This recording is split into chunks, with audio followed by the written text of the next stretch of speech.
200 साल में जितना भारत को नहीं लूटा, 65 सालों में इन्होंने देश को उनसे ज्यादा लूट लिया है।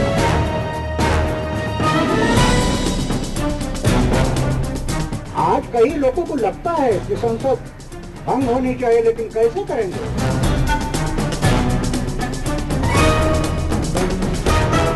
गरीब और आम लोगों के हितों की बजाय निजी कंपनियों के हितों के लिए नीतियां बनाई जा रही हैं।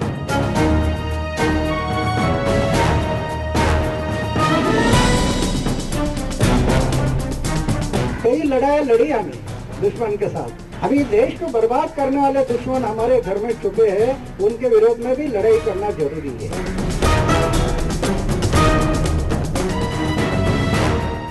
नमस्कार, मैं हूं रितिका। आप देख रहे हैं चौथी दुनिया इंटरनेट टीवी। स्पेशल रिपोर्ट में आपका स्वागत है। आज देश एक ऐसे मोड़ पर आ खड़ा हुआ है जहां पर राजनीतिज्ञों पर भरोसा करना मुश्किल हो गया है।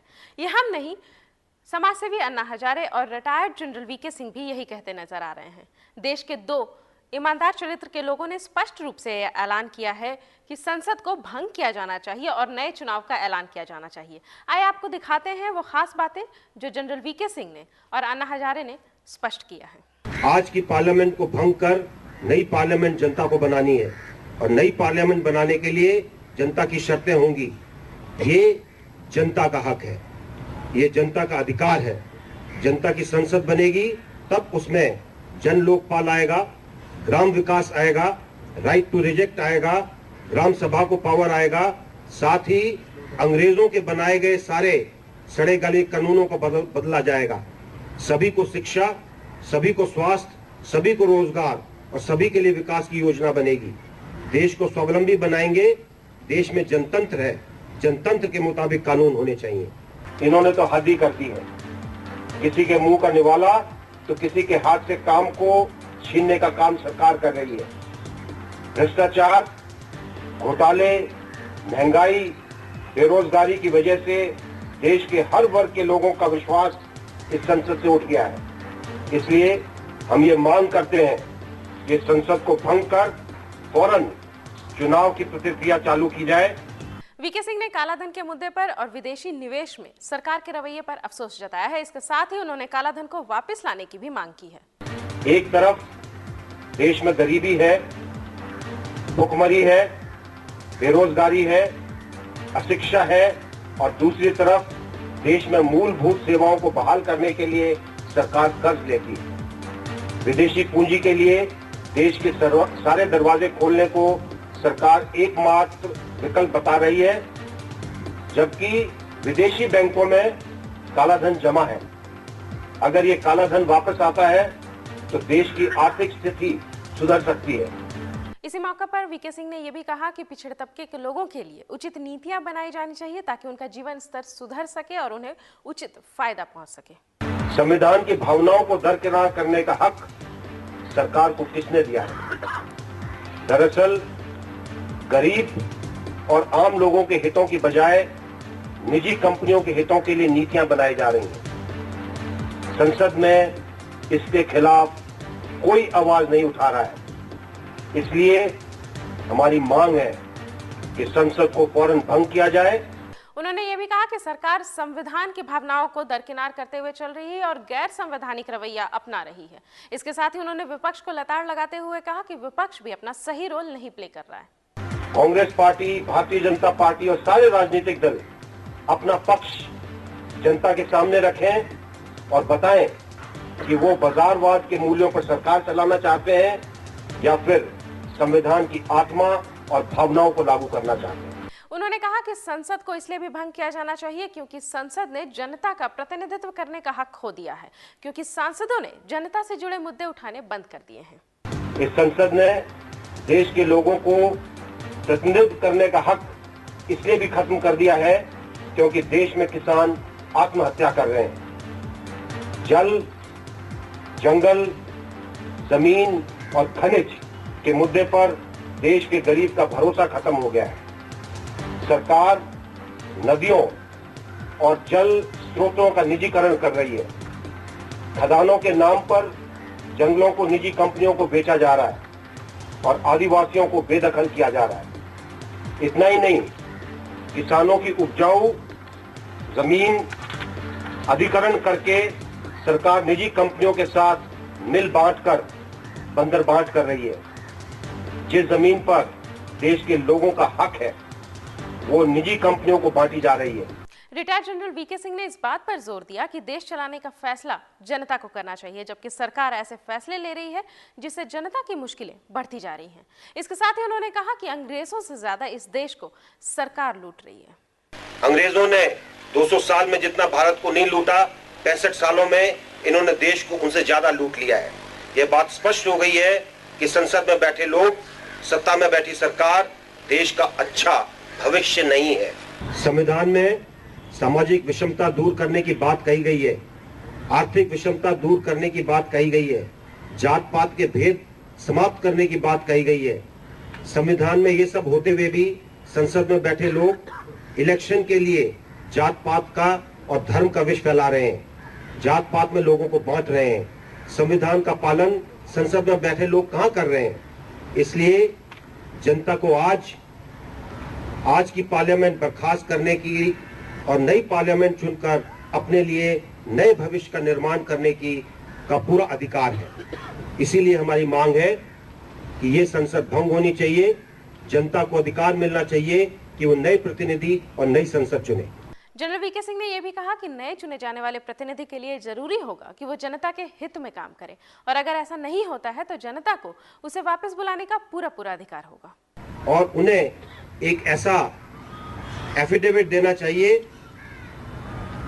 जिसका अगर वो पालन ना करें तो जनता उनको वापस बुला सके। उस प्रतिनिधि को वापस बुलाने का अधिकार जनता रखेगी। इससे देश का भविष्य बदलने की शुरुआत होगी। आज तो प्रतिनिधि के वापस बुलाने का कोई प्रावधान नहीं है, जिसकी वजह से किसी भी प्रतिनिधि को कोई डर नहीं रहता। वो कहता है कि 5 साल के लिए मुझे चुन लिया गया है, मेरा कोई क्या बिगाड़ सकता है। 5 साल के लिए तो हम राजा बन गए हैं।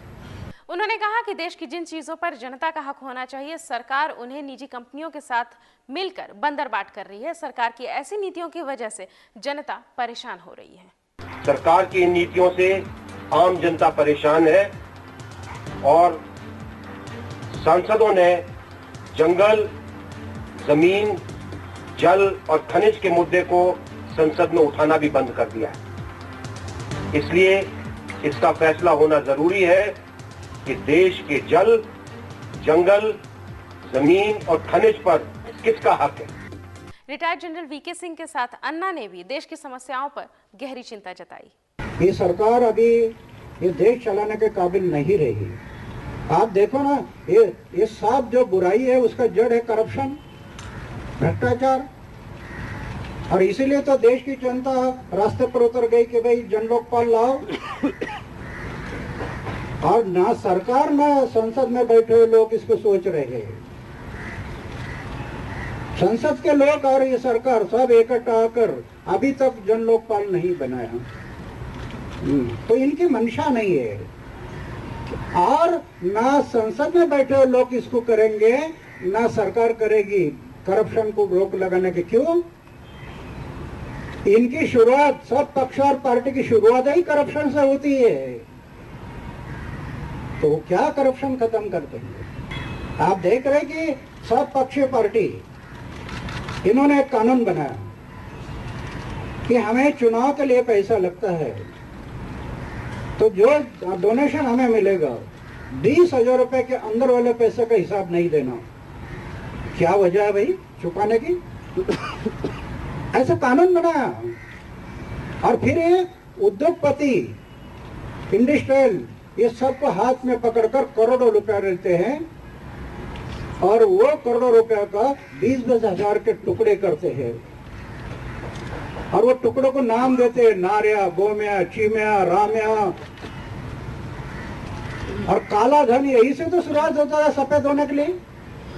हमारे देश का काला धन यही से सफेद होने के लिए शुरुआत होता है, ये पक्ष और पार्टी से। ये क्या करप्शन मिटाएंगे ये सब लोग? इसलिए एक ही रास्ता है कि जनता को जगाना पड़ेगा। इनसे ये काम नहीं होगा। हमारा कहना है कि क्यों छुपा कर रखते आप? 1 रुपए का भी हिसाब देने में आपको क्या हर्ज है? इस मौके पर अन्ना ने कहा कि सरकार ऐसी नीतियां बना रही है जिससे अमीर और गरीब में फासला बढ़ता जा रहा है, जबकि ये संविधान के खिलाफ है। कि हमारे संविधान के मुताबिक सरकार हो, संसद हो, संविधान के मुताबिक चलनी चाहिए। आज वो संविधान के मुताबिक नहीं चल रही है। जब संविधान संसद में रखना था तो उसमें ये बताया गया है। अन्ना ने इस बात पर जोर दिया कि वर्तमान परिस्थितियों में देश में अमीर और गरीब के बीच का फासला बढ़ता जा रहा है और ऐसा सरकार की खराब नीतियों की वजह से हो रहा है। हम भारत के लोग इसको संसद में समर्पित करते हैं और उसमें अपेक्षा क्या थी, गरीब और अमीर का फैसला ना बढ़े। आज क्या हो रहा है, पूरे देश में गरीब और अमीर का फैसला बढ़ रहा है। अन्ना ने यह भी कहा कि मानव और प्रकृति का दोहन नहीं किया जाना चाहिए। मानवता और नेचर का शोषण दोहन ना हो। आज देखिए आप, नदियां का निजीकरण हो रहा है, पूरी देश की नदियां पानी का निजीकरण कर रहे हैं और ये नदियों का निजीकरण के कारण 12 महीने पानी से बहने वाली नदी आज सूख गई है। कहाँ लेकर जा रहे हैं इस देश को? उन्होंने कहा कि इस देश को बदलने की जरूरत है और इसके लिए लोगों को जागरूक होने की जरूरत है। लोक शिक्षा और लोक जागृति के लिए वो और रिटायर्ड जनरल वीके सिंह अगले 1 साल तक देश भर में यात्राएं करेंगे। किसी को संदेह निर्माण होगा देश में कई लोगों के बारे में, या अभी संसद को भंग करके नई संसद लानी है, क्या ये रिमोट कंट्रोल करने वाले हैं या ये अंदर जाने वाले हैं? हम कहीं अंदर नहीं जाएंगे, हम किस पर ना रिमोट कंट्रोल करेंगे। हमें इस देश को बदलना है। बाहर रहकर हम सिर्फ लोगों को जगाएंगे। लोक शिक्षा, लोक जागृति 30 तारीख से 30 तारीख तक हम अभी ये सरकार को भी बता रहे हैं, 30 जनवरी, और 30 जनवरी से आगे आने वाले 1 साल में पूरे देश में घूमेंगे। जनरल साहब, हम दोनों भी घूमेंगे। कोई किसी से अपेक्षा नहीं है, कोई किसी का लेना नहीं है, कोई लाभ उठाने की बात नहीं है। कर्मण्येवाधिकारस्ते मा फलेषु कदाचन। इस देश की सेवा है, सेवा करने के लिए हम बाहर पड़ेंगे और उसमें लोगों को जगाने का प्रयास करेंगे। आज तो पूरा ये देश में पूरी बर्बादी हो ही रही, लेकिन और भी बर्बादी हो गई तो हमारी आने वाली संतान, उनका क्या होगा, प्रश्न है। आज पानी खत्म हो गया, ये पूरा दोहन जो हो रहा है, आज पानी खत्म हो गया, कर एक एक चीज करके खत्म होने वाली है, तो हमारी संतान होगी, उसका क्या होगा। उन्होंने कहा कि देश को बर्बाद करने वाले दुश्मन भी देश में छुपे हैं, उनके विरोध में भी लड़ाई करनी जरूरी है और इसके लिए उन्हें जनता के साथ की जरूरत है। एक बात तो हम महसूस कर रहे हैं कि हम दोनों भी फौज में थे, कई लड़ाई लड़ी हमें दुश्मन के साथ। अभी देश को बर्बाद करने वाले दुश्मन हमारे घर में छुपे हैं, उनके विरोध में भी लड़ाई करना जरूरी है। इसलिए हम सोचा कि मिलकर ये लड़ाई के लिए हम बाहर पड़ेंगे, लोगों को जगाएंगे, और लोग जब जग जाएंगे तो इसमें परिवर्तन आ जाएगा। उन्होंने कहा कि देश में लोगों को संगठित कर उन्हें ताकतवर बनाना होगा, इतनी हिम्मत लानी होगी कि वे अपनी आवाज खुद उठा सके, तभी इस देश से भ्रष्टाचार और नेताओं का अत्याचार खत्म हो सकेगा। इसलिए हम लोग सोचा है कि लोगों को जगाना बहुत जरूरी है। लोगों का कई बार अज्ञान भी होता है, अज्ञान के कारण, और दूसरे बार ज्ञान होने के बाद भी उनमें बोलने की शक्ति नहीं होती। अभी उनको शक्ति प्राप्त करनी है। लोग संगठित हो गए तो उसमें डेयरिंग आ जाएगा, धाड़स आ जाएगा। तो सच के सिपाहियों की इस मुहिम में अपना योगदान दें, भ्रष्टाचार के खिलाफ आवाज खुद उठाएं। आप आवाज उठाएंगे तभी ये देश बदलेगा। तो आज के स्पेशल रिपोर्ट में बस इतना ही। देश दुनिया की तमाम जानकारियों के लिए आप बने रहिए चौथी दुनिया इंटरनेट टीवी के साथ। फिलहाल रितिका को दीजिए इजाजत। नमस्कार। 200 साल में जितना भारत को नहीं लूटा, 65 सालों में इन्होंने देश को उनसे ज्यादा लूट लिया है।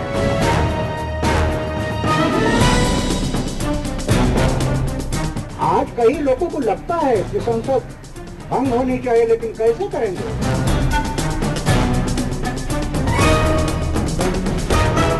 गरीब और आम लोगों के हितों की बजाय निजी कंपनियों के हितों के लिए नीतियां बनाई जा रही हैं।